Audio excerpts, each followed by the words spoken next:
Sitting Ducks by the Canadian artist Michael Bedard is his best-known work. It was created in the early 80s and is also the key work to clarify the concept of fragility and humor, which are both present at the same time in Bedard's paintings. The picture shows three ducks, each sitting in a chair against a wall, sunning themselves and relaxing. The left-hand and middle duck look at the viewer, while the right-hand duck focuses its attention on two bullet holes in the wall, with its head turned upward toward the middle of the picture. The viewer gazes directly upon the depicted scene at eye level with the ducks that seem to be very close. This impression is strengthened by the fact that the gaze of the duck in the center falls directly on the viewer. The focus on these three figures masks out the surroundings, and with them, the external world. If one drew crosshairs across the surface of the picture, they would cross precisely on the middle duck. This duck determines the axis of symmetry. The many lines in the foreground form a grid together. This scaffolding provides a firm and static structure for the picture and creates an impression of balance and calm.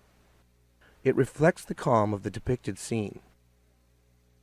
While the lines in the foreground result in sharp corners, curved lines dominate in the middle ground. The arched form of the backs of the chairs is repeated in the arched form of the ducks' heads and feet. The ducks and the chairs achieve an impression of gentleness and lack of any tension. If the chairs had sharp edges instead of curves, the impression would be different. While the form and arrangement of the heads of the left-hand and middle ducks makes them seem a supplement to the chairs, the head of the right-hand duck is set off markedly from its chair. Through graphic means, the right-hand duck thus displays a mind of its own, which is significant for the interpretation of the picture. Although the picture strongly expresses symmetry, Bedard avoids having the left-hand and right-hand halves of the picture mirror each other. This impression would arise if the left-hand and right-hand ducks both wore a shirt, or if neither of them did.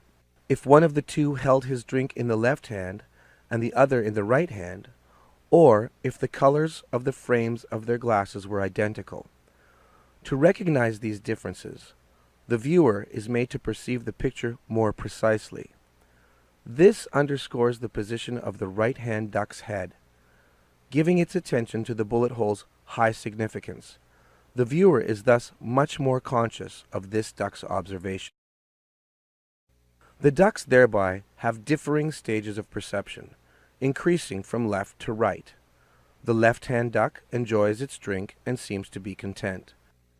Since its eyes cannot be seen behind the sunglasses, it is not clear whether the duck might be dozing. The middle duck is more awake, since it is pursuing an intellectual activity, namely reading. The eyes are visible above the spectacles, and it appears to be just looking up, either because it has noticed the viewer, or because it has heard the sound of the gunshots. The right-hand duck is the only one of the three that has noticed the bullet holes. The position of its head points away from the viewer, towards the wall. The significance of the picture is treated differently in accordance with the three picture zones. The floor in the foreground is smooth, and each tile exhibits a similar but varied structure. The chairs and the ducks in the middle ground are very smooth and create the picture's strongest three-dimensional effect. The wall in the background, by contrast, is not smooth, but when magnified, appears very strongly textured. It creates the impression of a plastered surface, quite distinct from the smooth ducks and chairs. This handling of the wall, mimicking stucco, is a detail bringing some movement into the otherwise very static and homogeneous broad surface. The picture has an intensely spatial effect, even though only a very limited amount of depth is depicted, which does not exactly make the portrayal of three-dimensionality easy. The floor tiles, which are largest at the lower edge of the picture and smallest at the wall, are foreshortened. The same is true of the chair legs, which are larger in the front than in the back. Overlapping is found in the chairs, which underscore the front, floor, and back wall of the painting. The ducks, which sit in front of the backs of the chairs, and whose feet extend beyond the front of the seats of the chairs, also create a spatial depth. Light and shadow create plasticity in the picture. The source of the light, the sun, is behind the viewer on the right-hand side. The chairs, ducks, and drinking glasses cast shadows to the left. The left-hand edge of the tiles lies in shadow, and the elements of the chairs, like the armrests and the spectacles, show highlights on the right-hand side. Finally, the components of the picture that seem spatial, the ducks and the chairs, show a range of shades between brightness and darkness, which gives these bodies an intense plasticity. Another means customarily used in paintings to suggest pictorial space is not in evidence in sitting ducks: the representation of motion. The picture's theme does not give meaningful room for a figure striding into the pictorial space to underscore spatiality. Such a motion would disturb the calmness in the picture, which is, after all, consciously built up. The three-dimensionality must thus be created by Bedard through the combination of the other elements. Bedard's picture, Sitting Ducks, like many other paintings by this artist, is more a description like that in a still life than a representation of action. It is a rather contemplative work. Thus, it is reminiscent of the paintings of the Dutch 17th century painter Jan Vermeer, who created human still lifes. As a whole, on the first glance, the work conveys calmness and quiet, which makes the second glance at the picture incongruous. A closer look disturbs the initial impression of serenity when the viewer perceives the bullet holes in the wall. Bedard ensures they are noticed in two ways. First, through the picture's strongest color contrast between the black holes and the white wall, and second, through the position of the right-hand duck's head. By following the direction of the duck's gaze, one finds the holes in the wall. The bullet holes could have been there for quite some time, and might merely be viewed by the duck.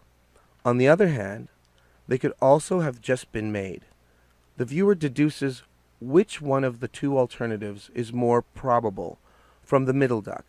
It appears as if this duck were just being startled out of its concentration on what it is reading, and just beginning to comprehend the actual situation. Ultimately, the painting's title, Sitting Ducks, provides another hint. This expression means an easy target, a totally defenseless person, and the picture aims to depict precisely this situation. It is true that Bedard painted 3 ducks that are literally sitting, but the double meaning is his humorous way of portraying the picture's content. Viewers of the picture who see merely 3 ducks that are sitting, and for whom the title simply means that ducks are sitting on chairs, do not recognize the actual content of the work. Those viewers who recognize the meaning of the bullet holes and of the middle duck's gaze, and who are familiar with the colloquial meaning of the expression sitting ducks, however, see the picture in a completely different light, and grasp the core content of the work. Especially after the murder of the former Beatle, John Lennon, in 1980. Many people began thinking of the transience of life, which can come to a sudden end through external impact. Until then, it seemed impossible that a universal idol could be murdered for no comprehensible reason, and many believed that the same could ultimately happen to anyone, if even Lennon was not immune to it. Bedard's Sitting Ducks underscores this fragility. It is painted like a still life, and could be interpreted as a still frame from a movie. The painting leaves it up to the viewer to imagine what happens next, and to decide whether more shots will ring out, this time not necessarily missing their target.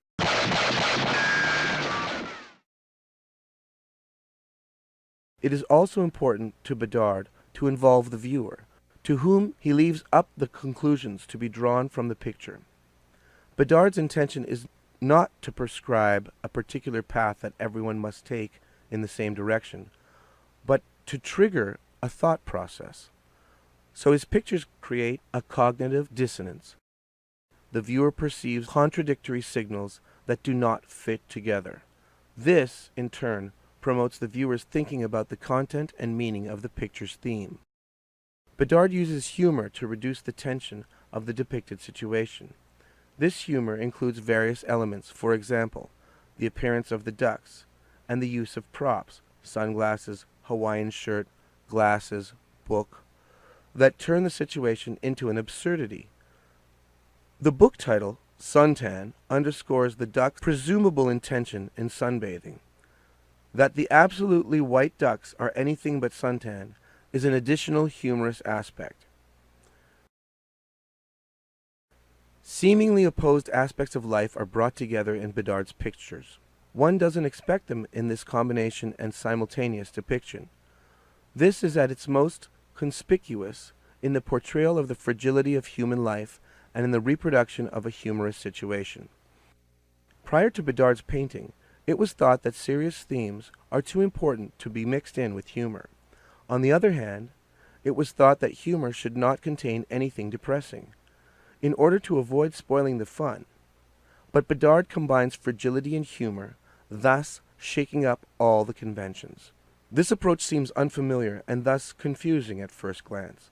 The concept of uniting the two is fascinating, however, because it permits an advance into a new dimension that enables a wholly different perception of reality, expanding the viewer's consciousness. The painting Sitting Ducks by Michael Bedard, his signature piece and the starting point for a series of unconventional paintings, is a masterpiece of contemporary art.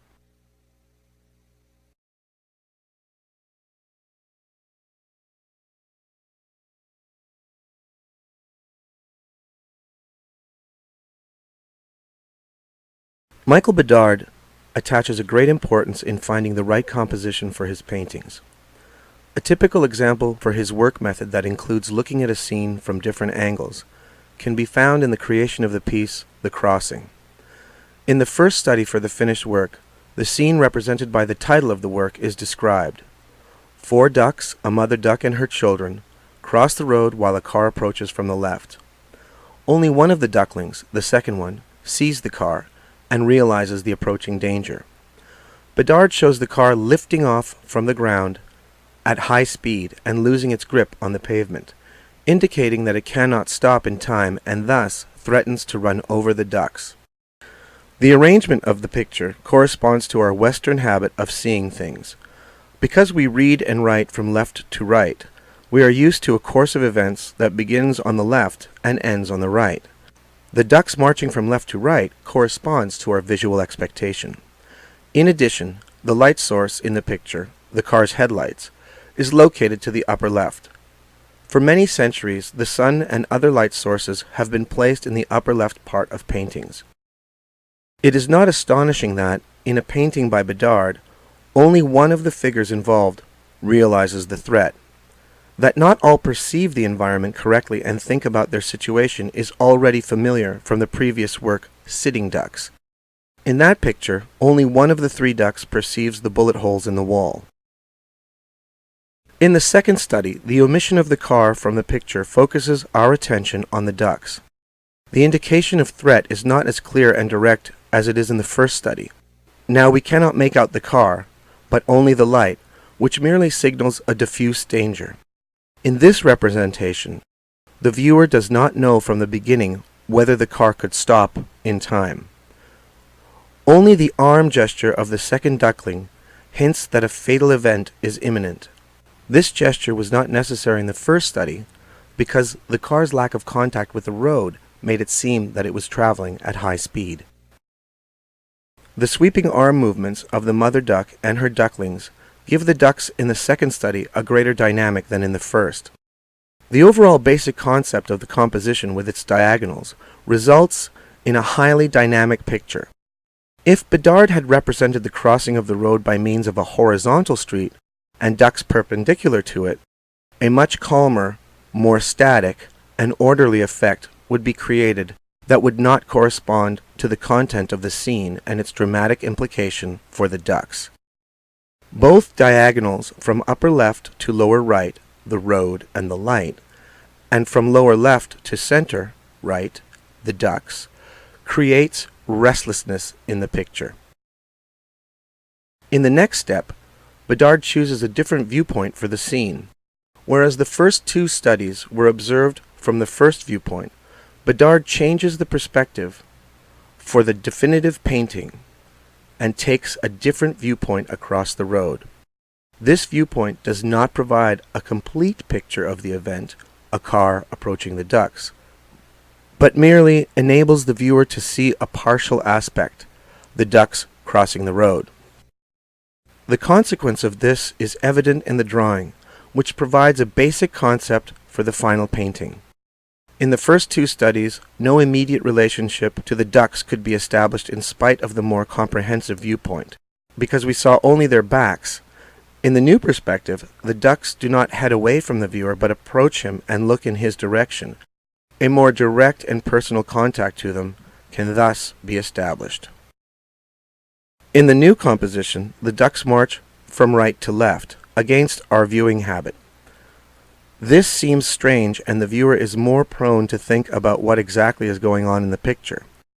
This attention is necessary to allow us to discover the headlights of the approaching car in the eyes of the duck on the right, and to interpret it correctly. The new arrangement also turns the viewer into a perpetrator. He or she sees the ducks almost the way the driver of the car would just before the crash. In the previous composition, the viewer was merely a distanced and uninvolved onlooker of the scene of the imminent accident. It is conspicuous that Bedard only represents 3 and not 4 ducks in the final version. He zooms in on the scene. There are a number of reasons for this. Limiting himself to 3 ducks allows these to be shown larger in the picture. The duck's increased size already enables Bedard to make the viewer feel closer to the ducks. The 4th duck would not significantly contribute to the content of the painting. It would march in step with the first 2, and so would be superfluous.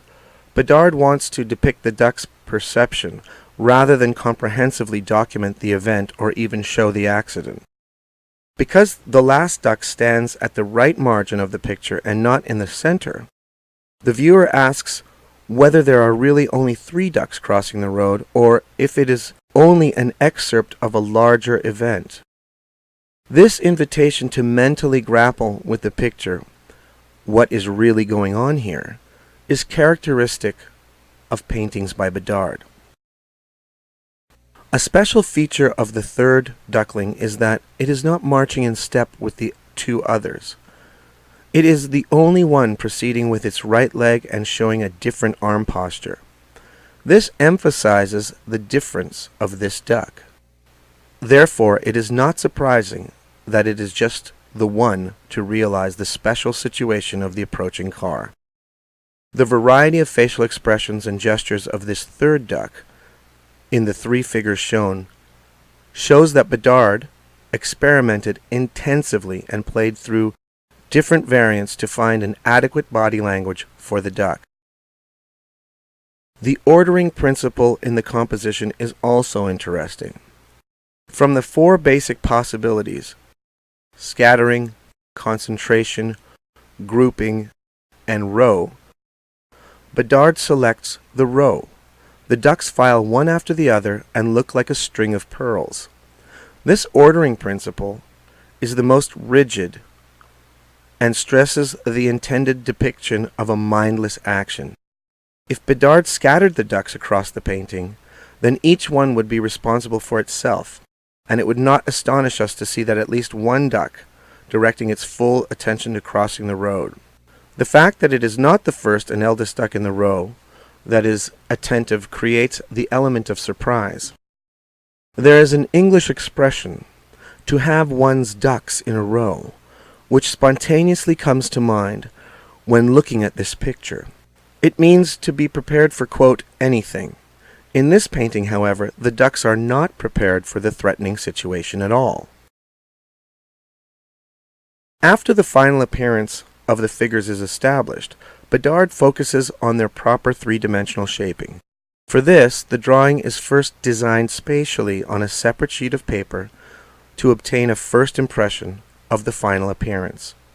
A maquette is used to simulate the proper shadow effects of the car's headlights. These shadows are transferred to all the ducks, one after the other, and can be found in the finished picture. The final painting is made with acrylics on gesso board.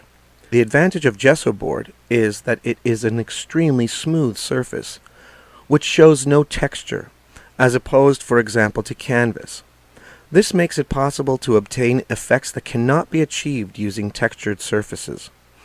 The ducks are first painted without three-dimensional effects and then masked to allow the painting of the road and the background.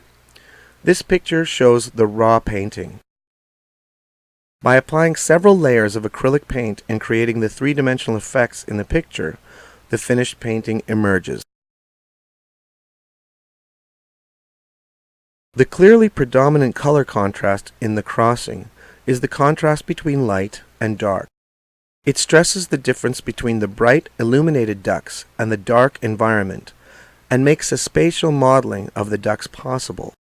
This pronounced light and dark contrast reminds one of the chiaroscuro paintings by the Italian 16th century artist Caravaggio, who used light to emphasize those figures or parts of figures that he held to be essential and to keep the rest in darkness. He used this lighting technique to focus the viewer's attention on the aspects he wanted them to discover in the painting. Applying this concept to The Crossing, the bright design of the ducks against the dark background enable them to step out of the darkness. Therefore, Bedard not only depicts the moment when the third duck sees the car, he also achieves something different. He makes the viewer feel as if he were in the situation of the startled driver who suddenly and unexpectedly sees in his headlights the ducks on the road in front of his car. The seemingly simple composed painting The Crossing, with only 3 figures, is clearly structured. The extreme close-up puts both vanishing points outside of the picture, past the upper left corner, and far outside the right margin.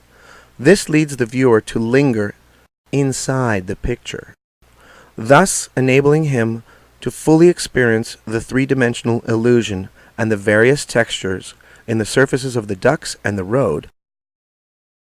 Whereas the simple composition initially leads one to believe that the depicted situation can be understood in a few moments, doubts arise the longer one stays with the picture. The viewer recognizes the strong illumination of the asphalt in front of the ducks, sees shadows cast by the ducks, and asks himself why one of the ducks is looking to the right. When one sees the reflection of light in the eyes of the third duck, one correctly grasps the gravity of the situation. The painting's brilliant technique already makes it a special work. But Bedard, again and again, succeeds in initiating an intellectual process in the viewer that leads to a revision of the initial carefree impression, which gives his work a very high quality.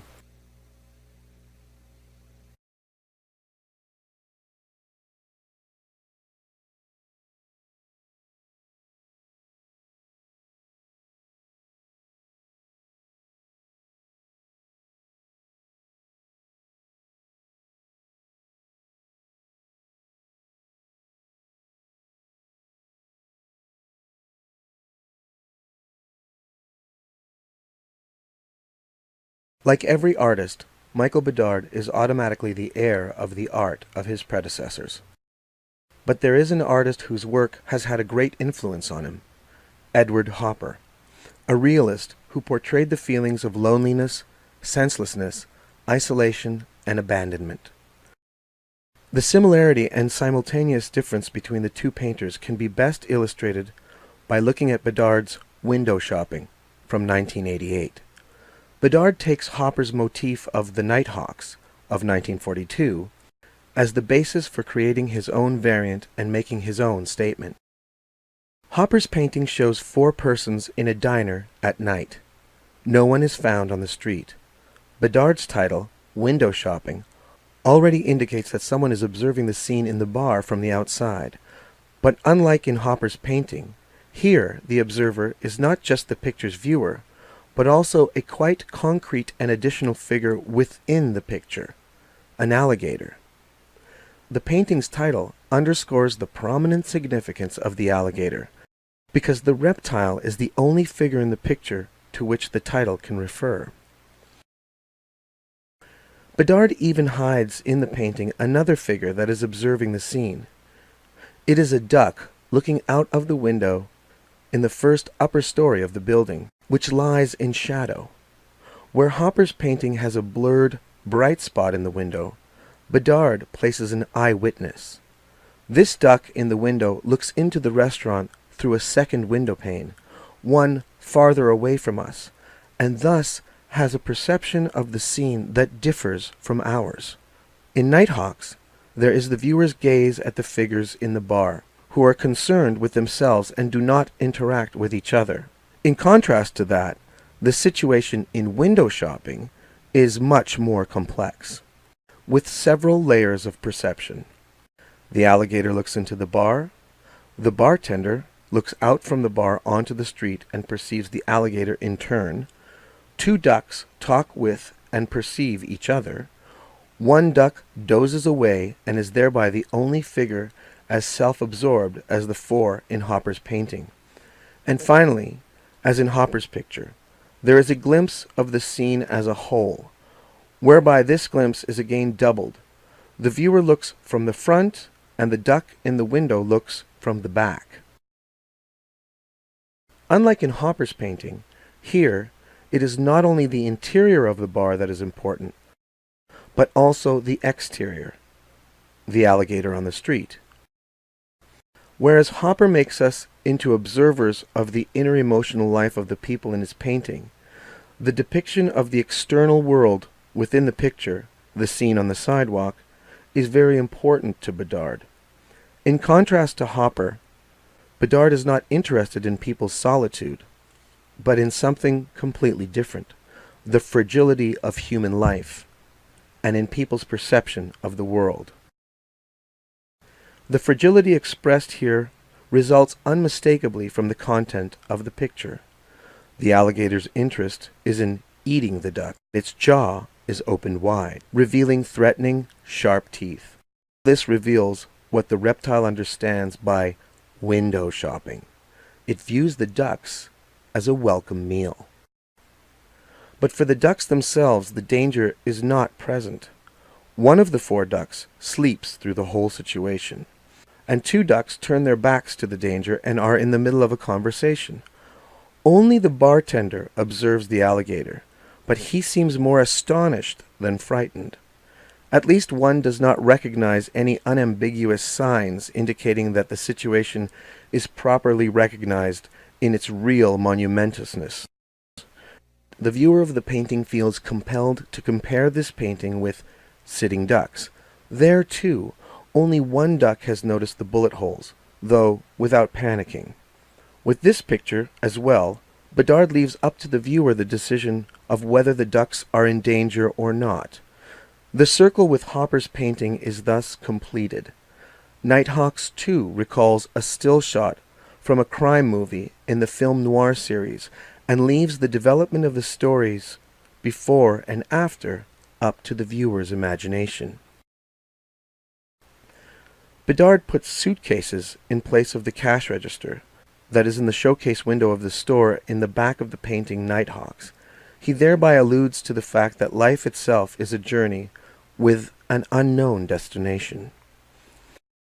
A humorous element in Bedard's picture comes to the fore in the inscription over the restaurant.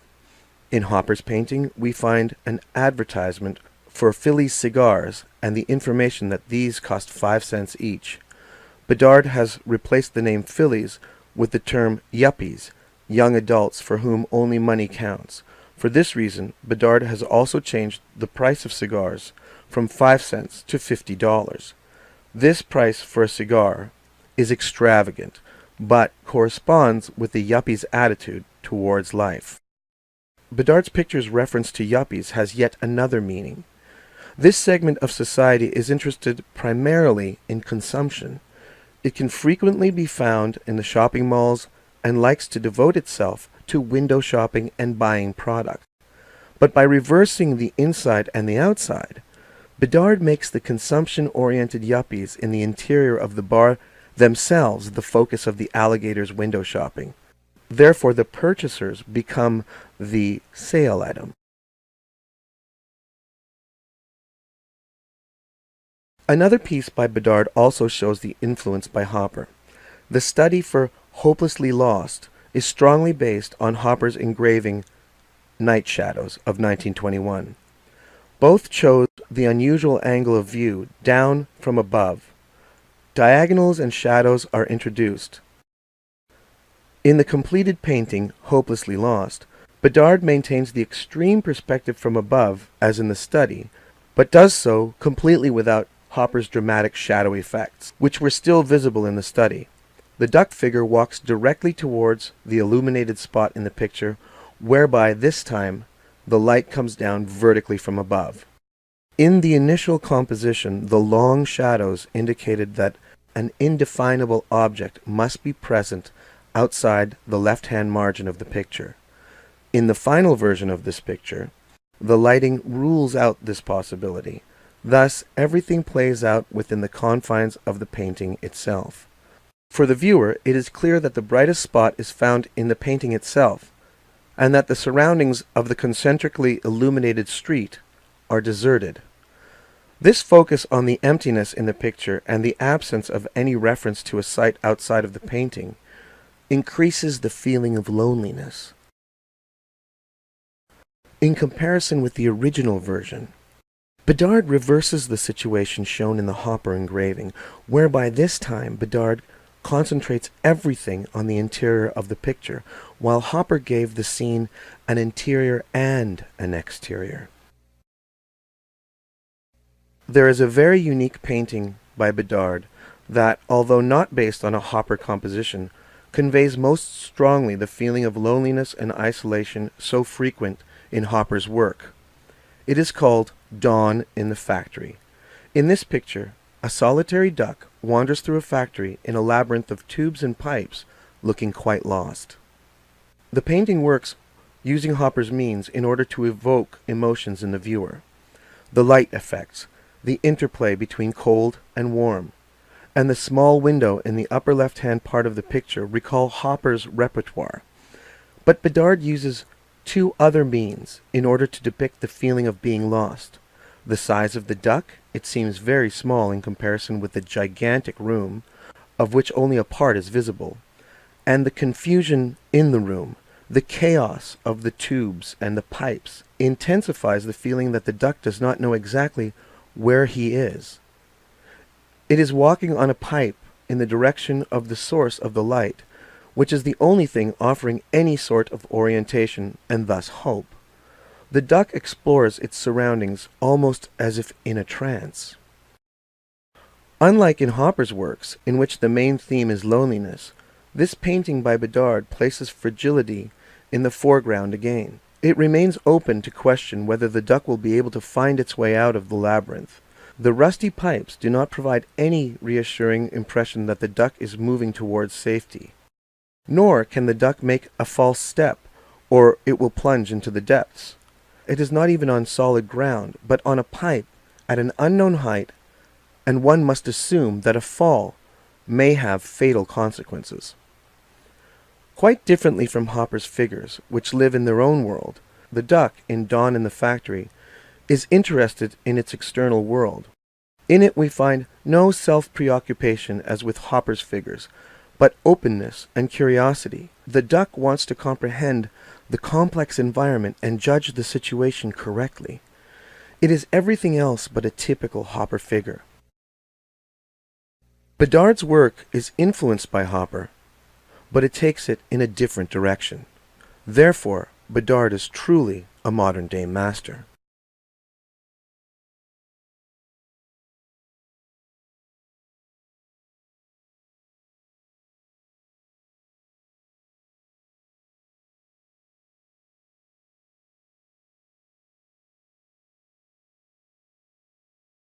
Depictions of ducks have a long tradition in art history.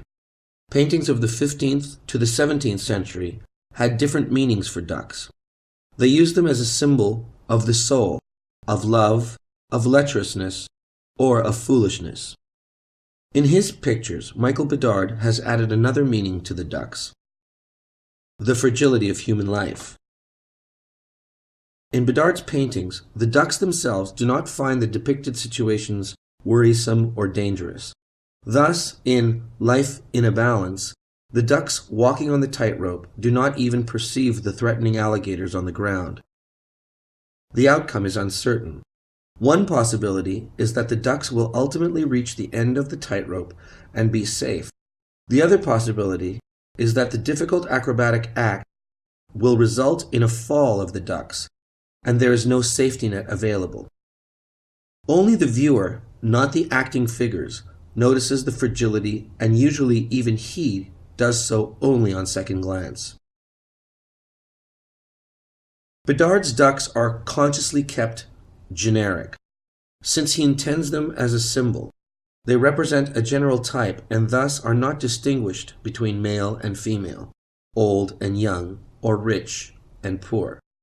This very general presentation achieves a further effect. The viewers recognize themselves or others in the ducks, and thus have a broad identification with the figures. In his sitting ducks paintings, Bedard often includes alligators to represent a threatening situation, like in Getting Away from It All. In this painting, the alligators outnumber and surround the unsuspecting duck that is enjoying life, sunbathing, listening to music, eating potato chips, smoking, and drinking beer. The duck's eyes are closed, and thus it does not face reality and notice the approaching predators. While the duck does not suspect any danger to be nearby, the viewer knows that the duck is facing a more than difficult situation. The proximity of the alligators to the duck results in an anticipation of a negative outcome. Nevertheless, and typical for paintings by Bedard, the end is open. The humor in this and other paintings is subtle. It is needed to diffuse the situation and to offer a relief. It thus does not serve merely to entertain. Bedard's pictures of ducks can give a humorous impression, but their primary effect is other. They trigger thought processes in the viewer. As in Life in a Balance or Getting Away from It All, the protagonists in most of Bedard's duck pictures are not aware of the situation that they are in. Thus, in Ship of Fools, they are having a grand old time and don't notice that their ship is heading for a threatening, brewing storm. This work is based on the book Narrenschiff, Ship of Fools, written in 1494 by Sebastian Brandt. The book is a moral satire dealing with a ship of fools, each with his own category of folly and weaknesses, like megalomania, egoism, and blind faith in authority.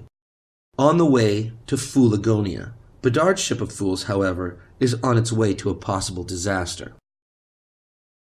In the history of art, the motif of the Ship of Fools has often been taken up, including by Albrecht Dürer, Hieronymus Bosch, and Hans Holbein the Younger, however with a different message than the one contained in Bedard's version.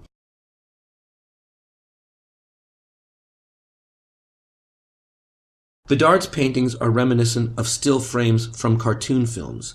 As a result, a superficial glance might regard paintings like Reality Show as drawings for children, cute little ducks, or comic figures, which is not what they are at all.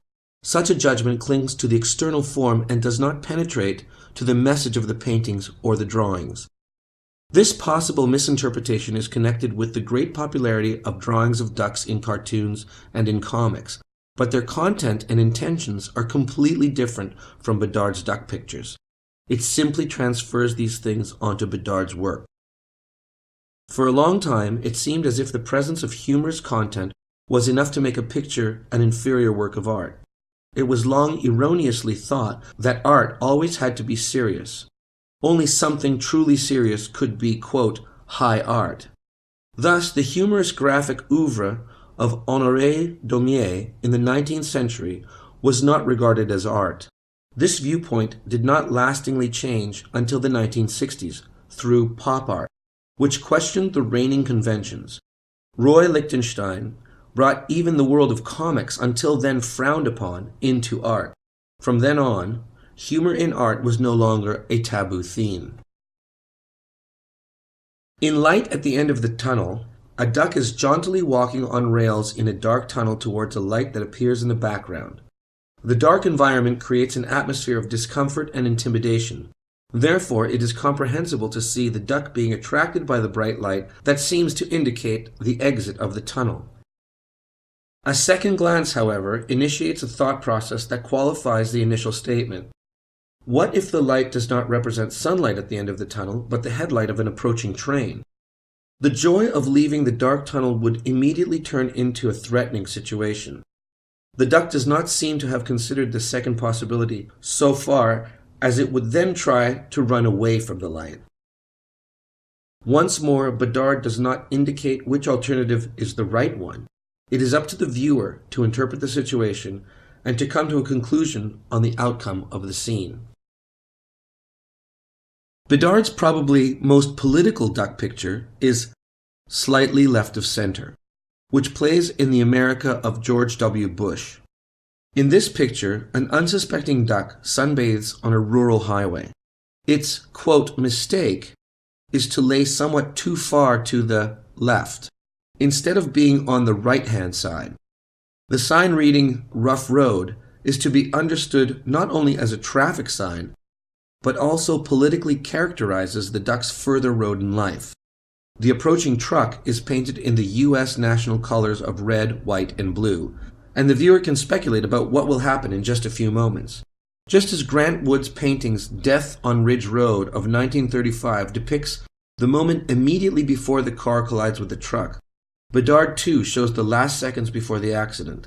The title of Wood's painting provides certainty about the fatal outcome of the event. Bedard's title, by contrast, leaves the end open and directs the viewer's attention to the cause of the duck's unfortunate situation. The fragility of human life is also intimately related to environmental destruction and global warming. Thus, it is not surprising to find a painting by Bedard devoted to this topic. In Going with the Flow, several isolated icebergs and floes are found in the sea. There is an astonished duck comfortably sitting on an armchair that does not realize what is really going on. This duck represents man's inaction regarding environmental problems. Using artistic means, Bedard depicts the melting away of the polar ice. The duck figure and the armchair, symbolizing the duck's regular life and environment, are not as sharp and clear-cut as in other paintings. They are blurred and already melting and dissolving like the icebergs. The tiny floe below the armchair suggests how much time is left to react to this ecocide. Going with the Flow is a silent painting with a loud message. Bedard's ducks are a symbol of fragility, but the paintings do not attempt to influence the viewer's behavior in any direction. Rather, they stimulate cognition about the picture's motif, but leave things open in all directions on what conclusions are to be drawn. We all encounter many situations in our lives that require decisions to be taken. Many of those decisions are difficult or hard, and very often we do not know what to decide. We might feel like the duck in Crossroads. It knows that any decision will influence its fate, but it does not know what the future will hold after taking that decision. It is in a fragile situation, a typical situation for a Bedard painting. Bedard's art is much more complex and much deeper than it appears on first glance. The picture's surface humor seduces the viewer to the erroneous assumption that they are slight fare. But in reality, they provoke thought, and this process of thinking continues long after one no longer has the pictures before their eyes. This makes Bedard's paintings very special indeed.